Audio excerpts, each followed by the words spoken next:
welcome everybody, and thank you very much for sticking around today. It's been a long day, but would we agree that it's been a great day? Yeah, we're learning a lot. I see hands up, already activity and engagement. I love it. As I've been introduced, I am an accredited exercise physiologist. Whew, what does that mean? Accredited exercise physiologists are people that help other people either prevent or manage different types of chronic and complex medical conditions. My role here today is to talk to you about something very specific. The specificity of what I'm going to be talking about today is how to pitch an exercise program at the right level when we're looking at managing three areas: blood sugar, weight, and also heart health. If we do have any questions along the way, please be mindful that we're going to try and save them until the end. If we do happen to run out of time, I'm quite happy to stay back also and answer any of your questions. For now, you can sit back, relax, have a little bit of a listen. There will be times during this presentation today where I am actually going to get you to stand up and move a little bit. If anything that we do today you sort of look at and go, I'm not sure if that's quite right for me, I want you to use your common sense in there and say, I'm going to sit this one out because I don't want to hurt myself. I certainly don't want to see anybody injured in the audience today. So please enjoy.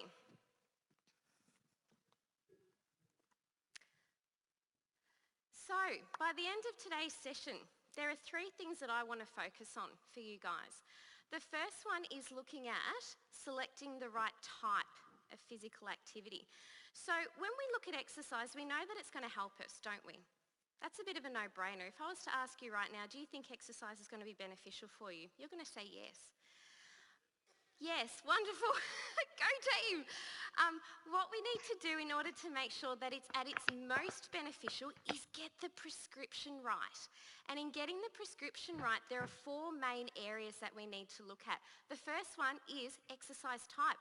So what type of activity do we do?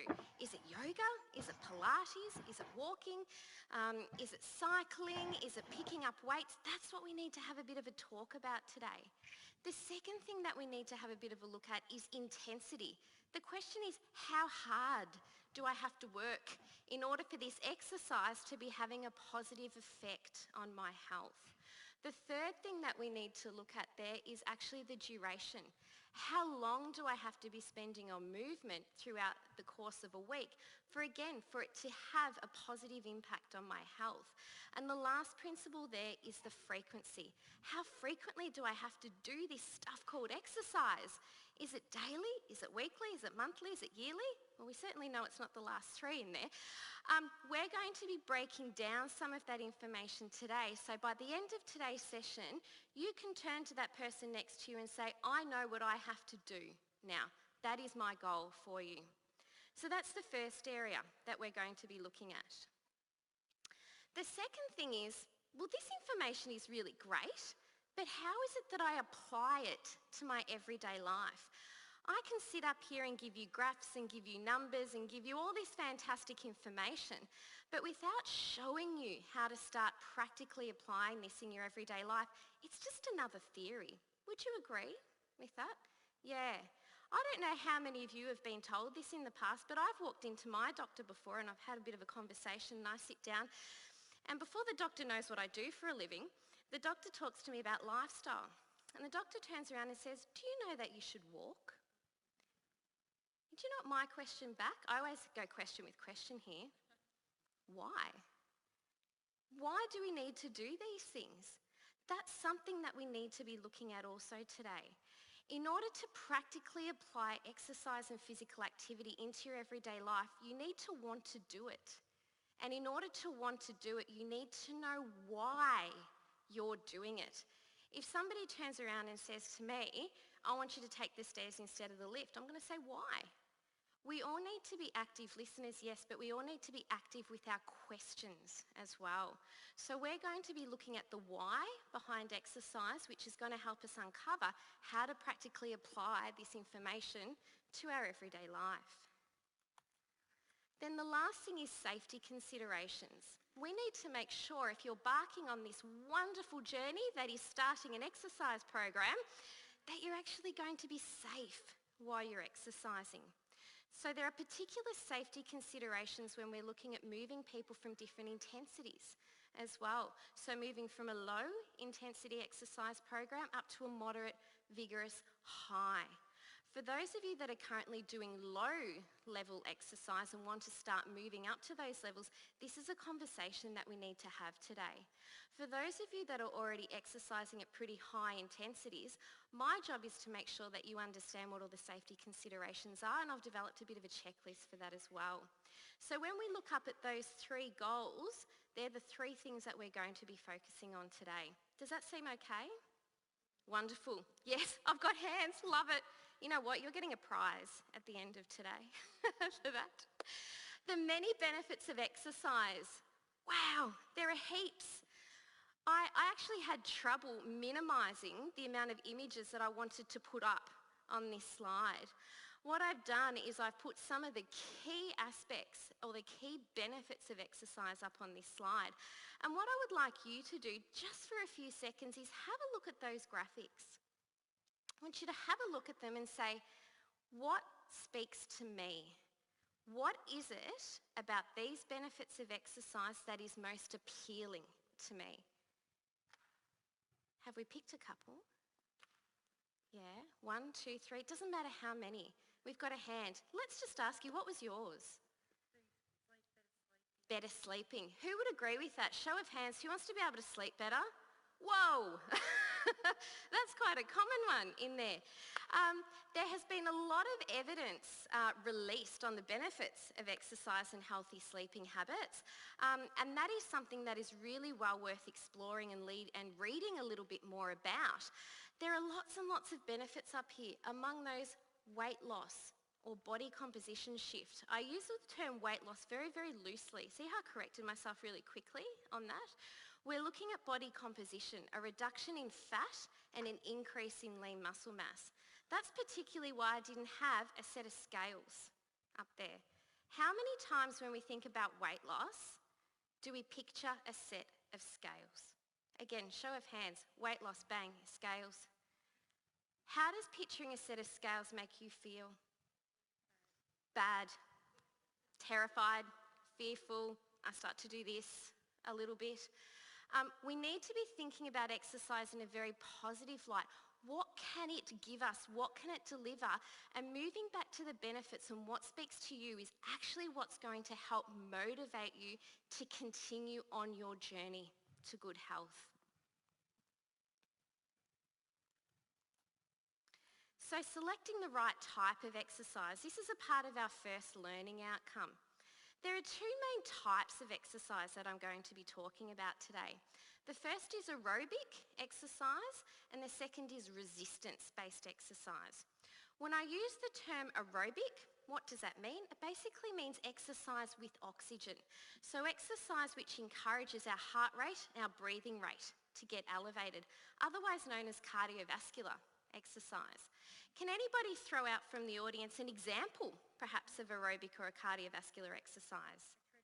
Treadmill, yes. What else? Rowing, yes. Rowing in the river and rowing in the gym on a machine? Yeah, either one. He says, it was one of them I was referring to, maybe not the other one. Dumbbells? Dumbbells, I would say, can certainly get your heart rate and your breathing rate up. They might come into a little bit more resistance-based activity, but it's not a no in there. Anyone else? Cycling? Absolutely. What did we have over here? Swimming, absolutely. Common theme with all of these types of exercise is they help get our heart rate and our breathing rate up, don't they? Very, very important when we're looking at optimizing blood sugar control. The other main type of exercise that we're going to be talking about today is what we call resistance training, and that's what we were touching on a little bit here, or strengthening type of exercise. It's the type of exercise which is defined by pushing, pulling, carrying or lifting a load. When I mention the word strengthening exercise or resistance exercise, visually, where does our brain go? To the muscles, to the gym. Did anyone think gym? How does gym make you feel? Good? Sometimes? Does it terrify anyone? Yes, we've got a hand up here. It gives us mixed feelings, and that's something that's really important for us to consider when we're choosing where, the environment that we're going to be exercising in. So to be successful with the resistance training program, you need to be thinking about, where am I going to be comfortable doing this type of exercise? Is it in a gym? If you get positive, visual, great, happy feelings from going to a gym, the gym's a place for you. If it's not so much, maybe a home exercise program would be the best way for you to be looking at. We're going to be demonstrating some home exercises today, so you get a bit of a takeaway there as well. So when we're looking at the benefits of both of these types of exercises, let's put them in the two different types of categories. So we've got our aerobic exercise. How can this type of exercise help us? It can help us in many ways, but the 3 to 4 main areas, we're looking at improving insulin sensitivity. When I use that term insulin sensitivity, do we know what I'm talking about? Getting some confusion? Some people say yes, and I think it probably depends on perhaps how established your diabetes is. Sometimes depends on the level of understanding of these terms as well. So if you're quite newly diagnosed, somebody throws a term like insulin sensitivity or insulin resistance at you, you go, whoa, what does that even mean? In the context of exercise, what exercise literally helps us do is to get our insulin working better for us. If we think about it in a really stripped back version, the role of insulin is to actually act like a bit of a transport vessel, if you like, to try and get in, pick up the sugar out of your blood and transport it to the areas of most need in your body, whether that be your muscles, your cells, your brains or your organs. Now, if insulin's not working very well, what do you think happens with your blood sugar? Do you think it goes up or do you think it goes down? It goes up, absolutely. This is where exercise can come into play. When we're physically active, so when we're doing, say, aerobic-based exercise, our muscles are contracting and we're actually stimulating insulin. It's like giving a naughty little child a kick up the bottom to go and do something. So insulin has a designed purpose, and we need to make sure we're driving that designed purpose, which is to control our blood sugar levels. So certainly aerobic-based exercise can help us do that. The other few areas are quite interrelated. So things like energy expenditure. Guess what? We get to burn energy when we do aerobic-based activity. Fantastic. The other thing is that we get to burn fat. Now, does that put a smile on your dial? There, puts a smile on my dial every time I think about it. So I think to myself, am I actually telling myself that if I proactively go and move and get my heart rate and breathing rate up, I can actually affect the size of a fat cell? Yep, yes it does. The way that fat cells work is we're born with a certain number of them. Where they're distributed in our body, it's also a genetic thing. We don't have to think that we are powerless about this presentation, though. The thing that we can control is how full our fat cells are. That's where aerobic-based exercise can come in. In order to break a fat cell down or shrink a fat cell, we need what's called an enzyme to be working. So the role of any enzyme is to break stuff down. We have these things in our body called fat-burning enzymes. Now, in order for these fat-burning enzymes to work, we need to fuel them. It's like having a beautiful car in your driveway. It looks pretty, doesn't it? But unless you put fuel in it, it doesn't go anywhere. We need to fuel these fat-burning enzymes to go and start trying to shrink our fat cells. Now, what is the fuel? The fuel can be, that's the driver exercising there. The fuel is actually oxygen. How cool is that? We can control how well we are burning energy and burning fat in our body via increasing oxygen uptake. So every time you choose to take the stairs instead of the lift, every time you choose to park the car a little bit further away from the supermarket entrance instead of doing the circle, until you get to the very, very front in there, you choose to park that car further away, you walk a little bit further, you get your breathing rate up, you're getting more oxygen in, aren't you? You're actually starting to fuel this fat-burning process. Number 4 on the list is a nice obvious one. It's starting to look at fitness. Cardiovascular or aerobic exercise actually helps us to improve our fitness. Secondly, resistance-based exercise. How can that help us? Along very, very similar lines, so it can improve our insulin sensitivity. So we're looking at, well, if our muscles are contracting and we're improving the way that insulin's working in our body, surely if we put more load through them, it's going to help us to a greater level. And guess what? It's actually true. When we look at how effective resistance-based exercise can be for the control of blood sugar, the evidence is actually quite overwhelming. It's very, very positive. The effect that resistance-based exercise can have on blood sugar for a long period of time is fantastic. When we're doing cardiovascular exercise, for instance, we can have a positive effect on our blood sugar for probably 1 to 2 hours after we finish the exercise. With resistance-based exercise, we're looking at more 24 to 48 hours after we finish the exercise. So it has a longer lasting effect. That also means that you don't have to do it as often, which is fantastic. When we get into the prescription of exercise in a couple of slides' time, I'm going to be actually explaining some recommendations for exactly how frequently you should be doing this, but it does actually mean with resistance-based exercise you don't have to do it every day because it has a longer lasting effect. Back to the idea of muscle size and energy expenditure, the other fantastic thing about resistance-based exercise is that the more of it we do, the bigger our muscles get. Now, do you reckon that could possibly be a good thing in there? Yeah, not only are we physically stronger to do things, but what it literally means is every time our muscles contract, we're burning energy. The bigger the muscle, the more energy that we burn. As an example, I can have 2 people standing up in front of me right now. Both of them, let's say, weigh 100 kilos in total weight. One of them has predominantly more muscle, one of them has predominantly more fat.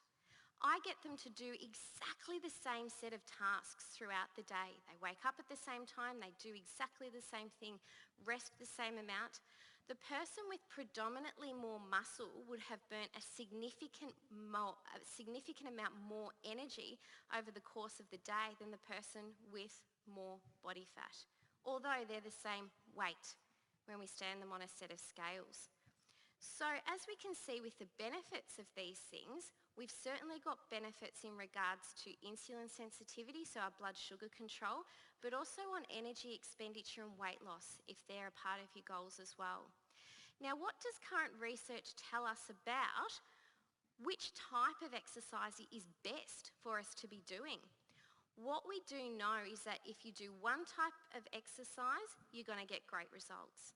If you do both types of exercise, you're going to get amazing results.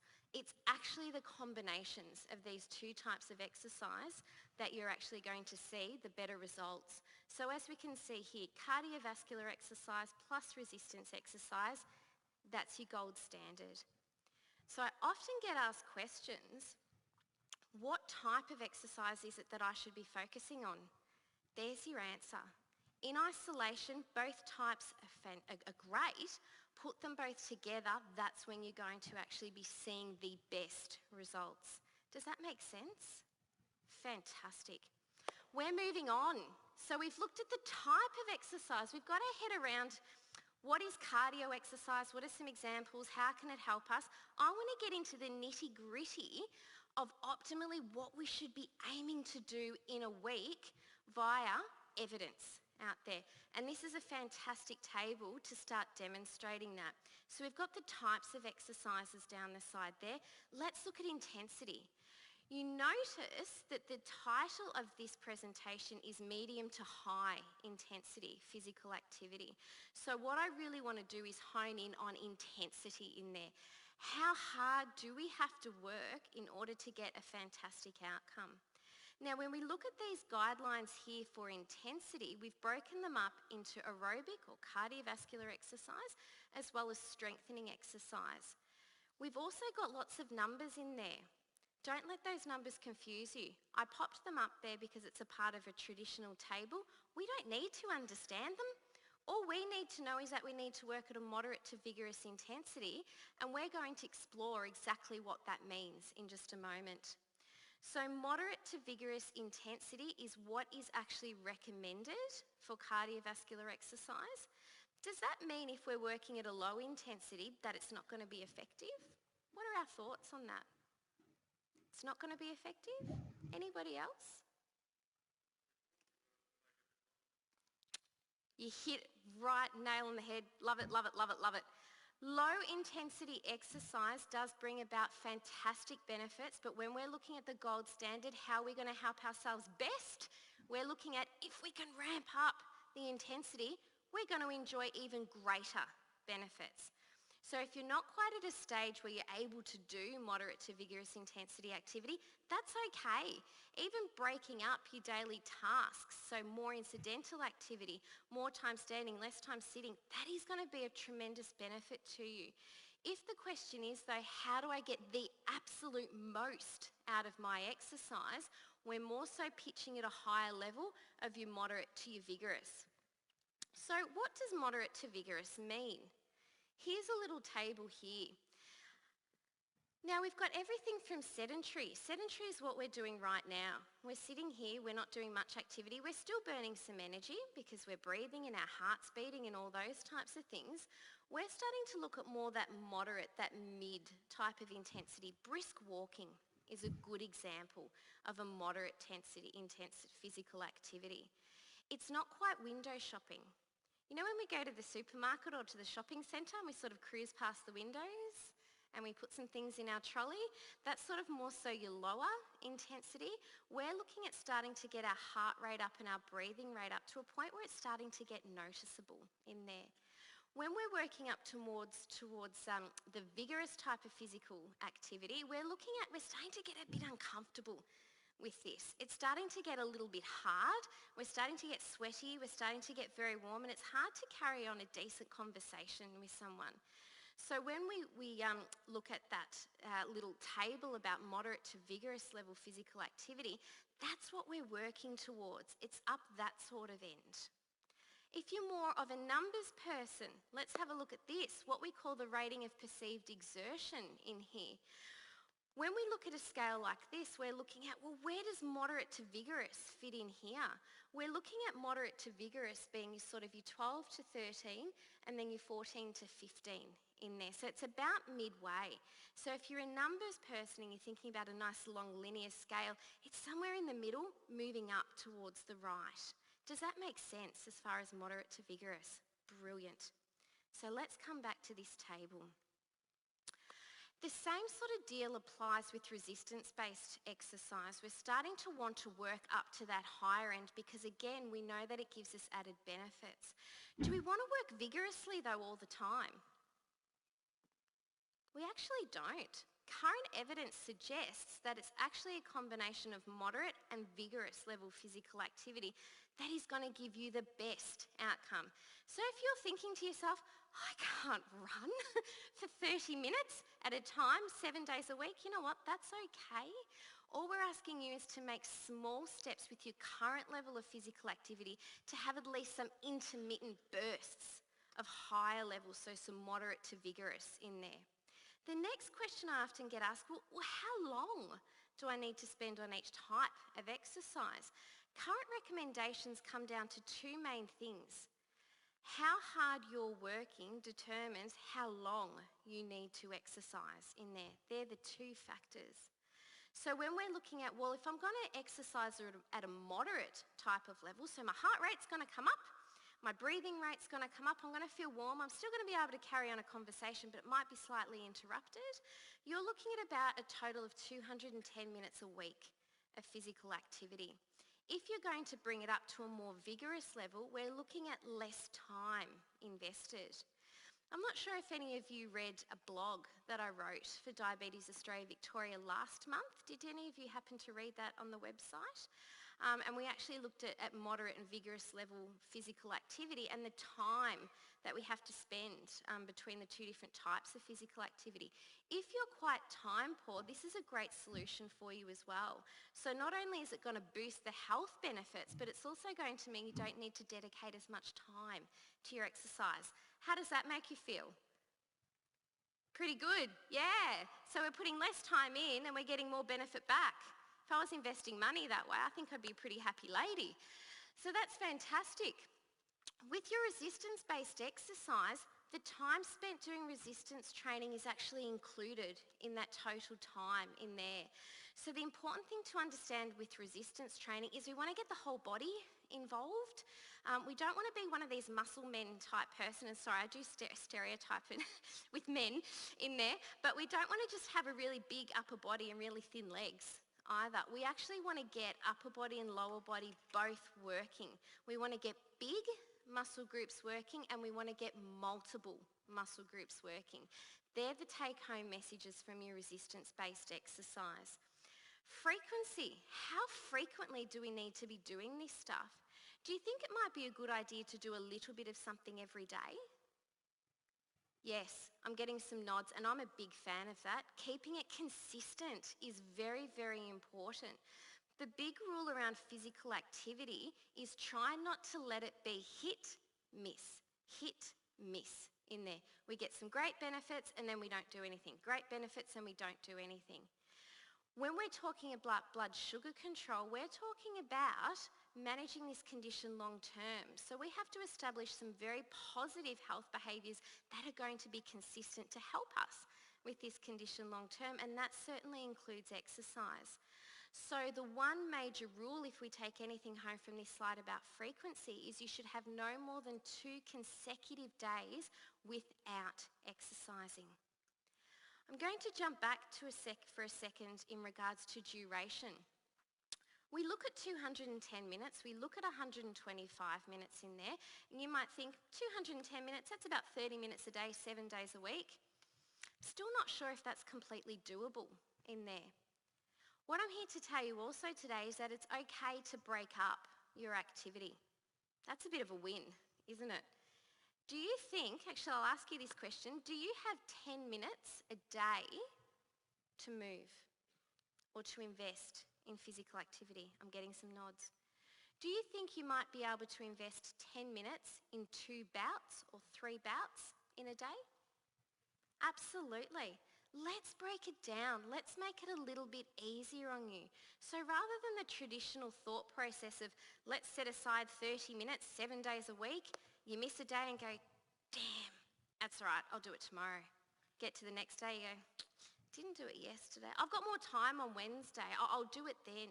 You get to the end of the week, you haven't done anything throughout the whole week. Maybe that's just me. No, it's not just me. What we need to be thinking about is how can we break down our physical activity so we can get in little bits throughout the day. Current research is telling us about the concept of exercise snacking. Has anybody ever heard of that before? Think about when you eat something bite-sized pieces, little bit by little bit by little bit, but it all adds up, doesn't it? It's the same sort of thing with exercise. It's okay to break our physical activity up. The hard and fast rule, or the take-home message of that, if you were thinking, oh, I'd love a number in mind, what is it that I can work towards? Try 10 minutes in there. Some of the most recent research around this area is actually coming out of Melbourne in this. There's a fantastic leading professor looking at this area of exercise snacking. And what we're starting to understand is that 10 minutes done in multiple amounts throughout the day actually has a significant effect on our blood sugar. The other thing that we're starting to understand about that concept is that people actually stick to it when it's only small amounts of time that we're putting aside. So again, I ask you, do you think we could start putting aside sort of 10 minutes a few times a day to do some of this stuff? Yeah, fantastic. Okay. So increasing exercise intensity, let's start getting into some practicalities. That's the theory. The theory is done. We're starting to understand that it's really important to have a combination of cardiovascular exercise and resistance-based exercise. We're understanding that it's important to try and increase the intensity of our exercise for best results, but we're also understanding that a combination is best. We know that we can break our physical activity up, and we know that we're going to try and get consistent with it. But let's put some of this into practice. Let's look at an example of walking. Now, we look at this picture. Is that visible to you guys up the back? Yeah? Do we see what we've got on the left-hand side, or I should say in the centre, and then on each sides? We've got the stairs and we've got an elevator. And we've got an escalator. Look at the irony in that. It's all about choices. So we're heading up to the gym and we're taking an escalator up to the gym. So it's all about choices. We need to be making better choices throughout our day. We all walk around during the day, don't we? We absolutely do. How many of you, show of hands, would maybe take public transport somewhere throughout the day? Fantastic. And we need to walk to a bus stop or a tram stop or something like that, don't we? Why don't we think about, during this walk, actually having some moments in the walk where we push ourselves a little bit harder and then we can back off a little bit and push ourselves a little bit harder and back off a little bit. So we can actually, through something that we're already doing throughout the day, refine the way that we're doing it to start to work in with our guidelines for improving blood sugar control. The other thing is, if you've got some regular walking habits, why don't we actually look at changing the way that we walk, like changing the direction that we walk? Do many of you sort of walk around rivers and local streets and those types of places? It's the same old, isn't it? Are there many hills in your stride? Some people are saying yes, some people are saying no. A very simple strategy is to actually try and work in some inclines into a walk. Walking up an incline, what do you think that might do for your heart rate and your breathing rate? Ramp it up. Absolutely. We don't have to spend extra time doing it either, do we? It's ingrained in our walk. We've just changed the direction of it. I've actually been observing today just how many people as well have been using these stairs to get out, and how many people have been moving to the side. And I've actually noticed that most of you are using the stairs, which is fantastic. So you've turned a low intensity activity of walking out on flat ground and taking the lift up into something which integrates in some higher intensity physical activity. When you walked up those stairs to get out, what again happened with your heart rate and your breathing rate? It went up. Remember the principle we were talking about before? When our breathing rate goes up, we get oxygen in. Do you remember what the effect of that was? Yeah, fat burning in there. Winner. We're all working towards that today because you made a better choice. And that's what this picture actually recognises, that our day is about choices. And I'm here to tell you today that if you are already doing a little bit of walking in your day, there are some user-friendly ways to start increasing the intensity in there. Does that make sense? Is that something that you think you might be able to start putting into your day? Yeah, absolutely. Good on you. The next little hint, looking at water exercise. Do many of you go down to a local pool? Excellent, wonderful. Do we go down because we enjoy it? Even better again, wonderful. I'm getting some giggles up the front though. When we head into the pool, do you feel like you're working hard enough in the pool, or are we sort of just floating around having a bit of a chat in there? I go down to the pool quite regularly with a lot of my patients, and I always find it just lovely to see people in the pool. They're very happy, but they're just floating. They're going with the flow. They're very, very happy, which is lovely, but they're not really working very hard. I actually said to quite an elderly couple not too long ago, you're down here nearly every day at 6 o'clock in the morning. You're my inspiration that you're here. And I noticed that you're not doing a whole lot in here. And you know what this lovely couple turned around to me and said? It's because we don't know what to do in the water, and it broke my heart. So I stayed and I did some things with them. But we need to be thinking about, when we're in the pool, what are some strategies that we can put in place to start getting our intensity of our exercise up a little bit more? So when you're currently walking up and down the length of the pool, you need to be asking yourself the question, is this a challenge for me? If it's not a challenge, how do I start getting the level of challenge up? Some user-friendly ways. Kickboard. For those of you that do go down to the pool, have you noticed kickboards around the side? Absolutely. Do you ever pick them up and use them? Yes, we've got some yeses and we've got some people that go, that type of expression. Really user-friendly ways. Pick up a kickboard. I kid you not, it's the simplest thing in the world. Put it in front of you and walk with it. You've actually got more resistance acting that way. All of a sudden, you're starting to engage your abdominal muscles, which have gone to sleep after 20 years of no use. Your back muscles as well, you're starting to burn more energy and your breathing rate is starting to come up through one simple strategy. The next thing that you could start doing once that starts to get a little bit easy for you is get your kickboard again. As you walk, push it out, push it in, push it out, push it in. Does anybody try that? Absolutely. It starts to get your muscles working a little bit more. You're pushing and pulling then against a water resistance, which starts to introduce resistance-based exercise into it as well. How about pool noodles? Do any of you use those in the pool? Yeah, fantastic. They're a fantastic way of putting them under your foot and doing some up and down. If you're used to just doing some light marching in the pool, bring the intensity up a little bit by putting a noodle under your feet and pushing it up and down. It's another great one. Do we have lap swimmers here? We've got some hands again. Do you ever put flippers on to do your lap swimming? No? Does anybody ever sort of sit at the side of and in the corner of a pool and do kicking? Try some flippers on there.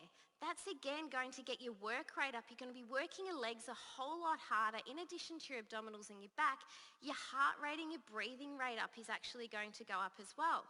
So we can already see if you're doing some of these things like walking and doing some water exercise, there are some fantastic simple strategies that you can implement straight away to start getting your workload up. So we've just got some pictures of those things there. Strengthening exercises using weights. Now you can go to a gym and use weights, or you can use weights at home. It doesn't matter where you exercise as long as you are exercising. And if you are using weights, there's some simple user-friendly principles to help increase the intensity again of your exercise. The first one, which is a bit of an obvious one, use heavier weights in there. That's a really, really easy one. The other thing that you can try doing is reducing your rest in between each of your sets. So for any of you that are sort of counting your repetitions with your strengthening exercises, you might get to 10 or to 12 and then go and have a couple of minutes rest and come back. Ask yourself, do I need that long of a rest? Could I have a minute and a half's rest, or could I have a minute's rest and come back and do some more? So you're reducing your rest break, which means you're increasing your workload through your body. The other way that you can start to increase the intensity of your resistance training using your weights is to actually increase the number of repetitions. Now I say that, and I say that almost with a little bit of caution. If you're starting to do 20, 30, 40, 50 repetitions of an exercise, it might be time to up the weight in there. My golden rule is if you can do 10 repetitions of an exercise, you're probably using the right weight. If you start to get up to 20, I'm starting to go, maybe we need to try the next resistance up from there. But if you're getting ridiculously carried away right at the other end of the spectrum, instead of increasing the number of repetitions, I might say, let's try increasing the weight first, and then we can start increasing the repetitions again. So there are some user-friendly ways. Strengthening exercise using TheraBand. Now I've got some TheraBand in today. Has anybody seen TheraBand before? Yes? This one smells like chocolate. It's the way they're packaged. It drives me crazy every time. These are TheraBands, so resistance-based bands, which are really, really functional. You can step on this stuff, you can pull this stuff, a really simple user-friendly way, and I'm going to demonstrate it right now. You can do a little upright row, and we've got some resistance working through our muscle. This doesn't take up any room in your house. You could put it in a drawer, and it's fantastic. It also comes in different resistances, which you can track using colour coding. So if you're already doing some exercise using, let's say, a red TheraBand, which is one of your lighter TheraBands, to make it a little bit harder, why not start using a blue TheraBand? I will have these bands available for you to come and have a play with after this presentation as well, if you would like. The other thing that you can do is you can double them over. Think about an elastic band. When we were young and we were naughty, what did we used to do with elastic bands? Fling. Exactly, they'd come back and then we'd get in trouble for doing it. But there's a bit of resistance in an elastic band to flick it, isn't it? Picture if you were to double that elastic band over and try and do it. It makes it a little bit more difficult again. So think basic principles with this stuff. If you have one type of TheraBand and you don't have access to a stronger one, double it over. Keep it simple, keep it easy. Exercise wasn't designed to be hard. Jogging. If you are currently jogging, what can we do to increase the intensity? We can put bouts of higher intensity activity in there. What does that mean? Try some sprinting bouts in there. Really, really user-friendly ideas. And I really wanted to put with jogging as well a picture of a family up there. I don't know how many of you were in the question and answer section before we had in earlier in the day, and I started to talk about leading by example and families exercising together. It's so important that grandparents are exercising with their grandkids, parents are exercising with their kids are involved in active play. Involve them as much as you can. What our kids see from us, they learn from us and they apply throughout their lifetime. So I think even with something like jogging, kids love doing that sort of stuff. Why not get involved in that? And the way to increase that level of vigorousy again is to start putting some sprints or some running into it. Cycling. If you're currently doing a little bit of cycling in the gym, so you might currently be sitting on the bike, really low sort of intensity, time feels like it's going forever, you're looking and going, this is as boring as hell, come on. Ramp it up a little bit. Start putting some periods of higher intensity in there. So you might turn up the resistance on the bike. You might go hard and fast for a few minutes. Comes back to the principle of interval training. A part of the exercise is harder and faster, and then you bring it back down again. Great way to boost energy expenditure, improve blood glucose control, certainly around that burning energy side of things. Home exercise examples. I wanted to physically today demonstrate for you how we can look at turning some basic home exercises, which is sort of more of a lower level exercise, into something that's a higher level exercise. So I'm going to welcome my colleague Craig up onto the stage. Let's give him a round of applause. Thank you, Craig. Now, I've got some examples here of some basic exercises that you can be doing at home. I want to demonstrate from a couple of these examples how we start to increase the intensity. So Craig is now going to demonstrate for us a basic squat. And what I would like you to do, if you feel like you're physically able to do that, is stand up with us, and we're actually going to teach you how to do a little squat together, and then Craig's going to show you how to make it a little bit harder for home. So standing on up if you can. The basics of a squat are feet apart. Weight is always going to be travelling through your heels. It's dangerous to put it through your toes. Why? Because we're going to tip over. Not very good to do in heels. But what we want to do is have weight going through our heels, and we're going to stick our backside out, and we're going to almost pretend like we're going to sit on the chair. Sit down, stand up. We're going to sit down, and we're going to stand up. It's that type of action. Now that on its own doesn't tend to feel like we get heart rate or breathing rate up, does it? So we want to actually look at how can we make this exercise a little bit harder. Let's actually try as a group, let's increase the speed. So let's go a little bit quicker, up and down, up and down. Do we start to feel like the breathing rate or the heart rate comes up a little bit more? I'm getting some nods. Fantastic. What if I was then to ask you to start getting some arms involved? Let's give it a little punch forward and back. So we're getting more muscles involved. What starts to naturally happen? Breathing rate starts to get up. How fantastic is that? What happens when we start putting them above our head? Let's go again. Reach for the stars. That's it. Fantastic. Can see people getting into it. I love it. So you can already see, beautiful. Let's do one more just because we can. Lovely. All right, sitting back down for me. Can already see taking a simple exercise and moving it through progressions, it can be really simple to ramp up the volume in there. Craig's going to show us now how to do a basic step up. Can you do a step up for me, Craig?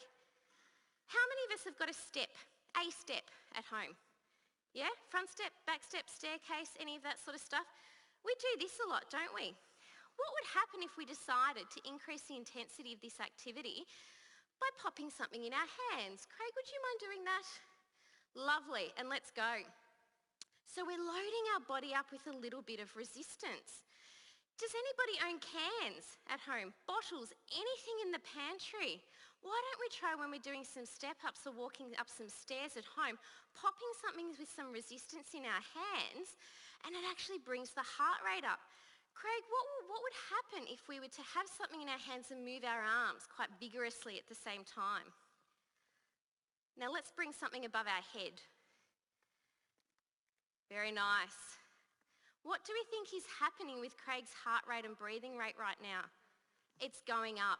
He's a fit young man, so it'll probably take a little bit more than that to get him breathless in there. We don't want to be breathless, we just want to increase heart rate and breathing rate. But do you see how taking a very simple exercise, thank you Craig, round of applause for Craig, love it.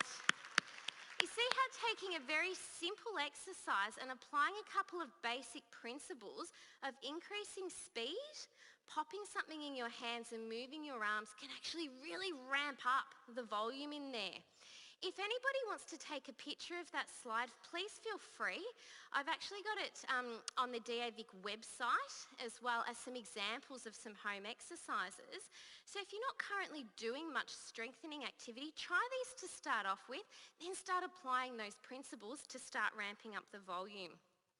Safety considerations. It's always very, very important to ask ourselves, am I safe to exercise?